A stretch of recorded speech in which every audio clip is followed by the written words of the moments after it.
So when we were talking about the painting, I mentioned that, and I'd like people to know that what you're dealing with first of all is a flat piece of paper, and it's totally surface.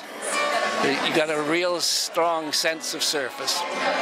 But at the same time, if the paper is white, you can also get a sense of being able to enter it, and you think of it then as space.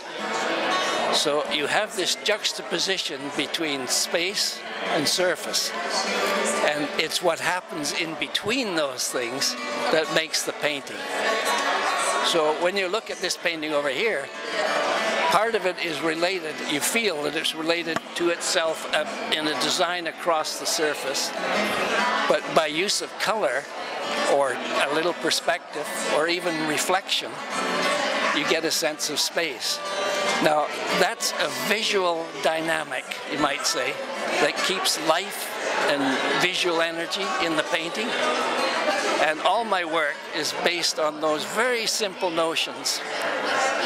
Now, if you consider real life, the one that we walk around in, we pay quite a lot of attention to the objects. When we walk in a room, you see a fireplace, you know, you see a sofa, maybe a chair or two, a person, and our focus is on those things. And as you come to realize that they are important, but equally important now for me as a painter is not the objects, but the space between them. So if I'm walking down a corridor, I'm not so conscious of the ceiling or the walls, but more the fact that the corridor allows me movement, and movement is married to space. Is this making sense to you?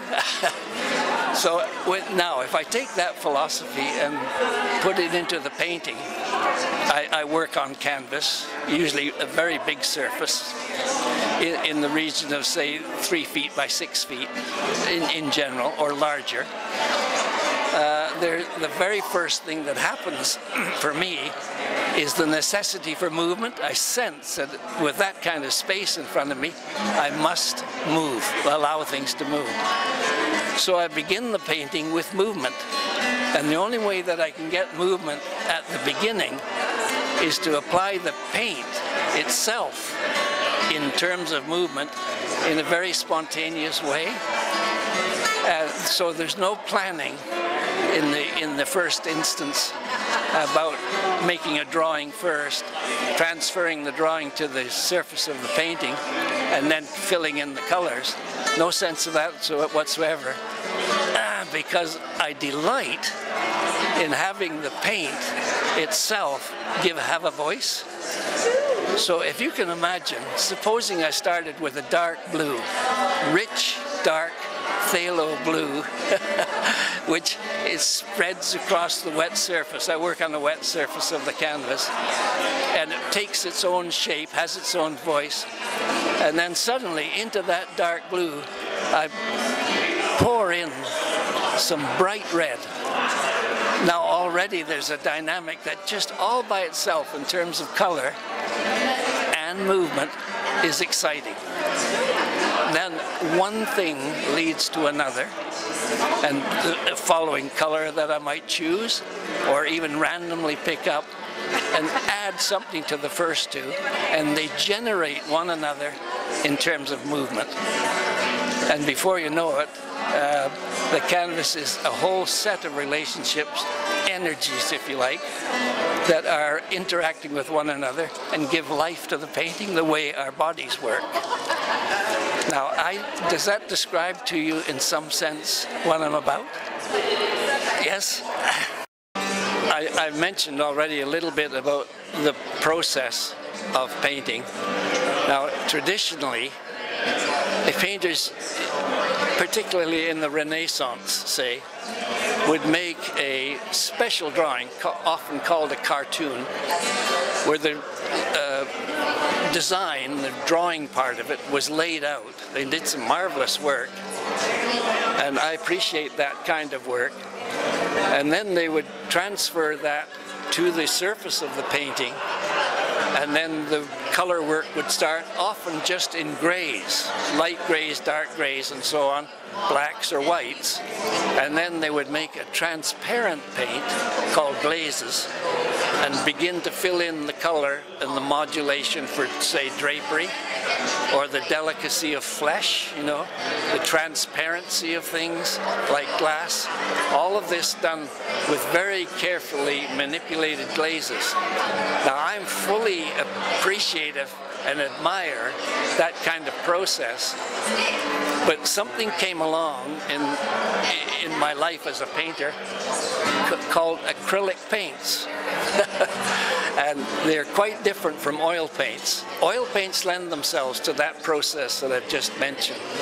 Excellent sort of transparencies, beautiful colors. But the acrylics offer movement because you can use them in a very liquid form, and at the same time they will not make a muddy sort of mess when they're intermingled if you don't interfere with them too much. If you start to push them around with a brush or whatever, it often turns into like a quagmire, a pool of mud. But if you allow the paint to speak for itself, it sits there with great energy, and you have to be very delicate with it, but fierce enough, strong enough to do it boldly, directly, spontaneously. And that's when things start to happen on the surface of the canvas. Now, this may take an hour, or it might take 3 weeks in the process. Because the other characteristic with acrylics is that they are also, if you make them thin enough, also very transparent. They can act as glazes. So in my process, I often start with fairly thick paint, allowing the paint to have that sort of voice so they interact with each other, so that when as I mentioned before, the pouring of the red into the blue will create a design so unique that there's no way that you could design it yourself. And then gradually let that thin off into thinner paints, but equally boldly applied until, and this is in a sense, the magical part, until something begins to emerge, often in the sense of an image or a space that you absolutely like, and you have to be very alert. You have to watch every possible movement in order to watch for that moment when you think, this is enough. I find now this is enough, and then leave it alone and let it dry. Now, after it's dry, and you've had a chance to think about it for a bit or look at the work, you may begin the whole process again, but on top of the existing painting. Now a new painting, even richer, starts to emerge, somewhat the same way that the space, say, in a cathedral comes to life when you have the transparency of colored windows, and then add the extra dimension of light, and the light comes through the window, creates a whole different color, and now the space, not so much the reflection of the color on the walls and so on, but the space, the very air, becomes the color's excitement that makes it very lively. Now that's the same process, but I do it on the surface of a canvas, and I have a whole bunch of prepared paints around so that I can maintain the spontaneity and then allow the paint to permit the paint to allow this image to emerge. And that sounds all very haphazard, I'm sure. You know, it sounds very accidental, and it is. But when the moment comes, and you can see what's happening, and you know that it's time to quit, is in itself the epitome of excitement for me as a painter. I delight in that moment, and it's not always easy to find, and sometimes it may take only an hour or sometimes a whole year, but gradually it emerges. And that's the process.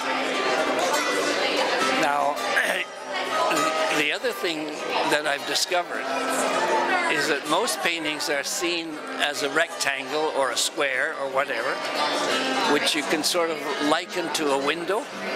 And it's a great system because they're very portable. And it gives you a sense, like a window, of looking into the space that's surrounded with some sort of frame. So I've also devised a system to remove that frame notion, the idea of looking through a window. Instead of working on canvases, I make modular panels so that I start on one panel and allow it to sit next to another panel. The first panel has all the freedom that I mentioned in the process, and it generates what goes on in the second panel, and at the same time you want the second panel to have as much energy as the first one. So it's like a kind of tennis match between the two panels, and that's exciting enough. Now you add a third, and the process gets more and more complicated as you go, and especially up to 4. Now I made a mural on a building in Edmonton at the university, and you can imagine what a 4-foot by 8-foot piece of plywood is like. I made a mural there, a tremendously great opportunity for me, that had 202 of those 4 by 8 panels, which became the mural on the side of the building. Now, can you just imagine the fun I had in doing that? And also the anxiety. But it was a process that was delightful because it did generate the energy of one, generated the energy of the whole, and the whole supported the energy of the one, if that makes sense to you. And I kept doing that. Started off with a central panel, and then allowed the other panels to go around that central panel in a sort of spiral shape, if you can imagine. And the spiral shape itself became an energetic source of relationships between all the panels, until I reached the limitation was the actual wall of the building. And I reached 202 panels and now had the dimension of the wall, which was all planned, of course. And it became quite an exciting mural, but especially an exciting venture for me. Well, have I said enough? You're probably worn yourself out listening. Thank you.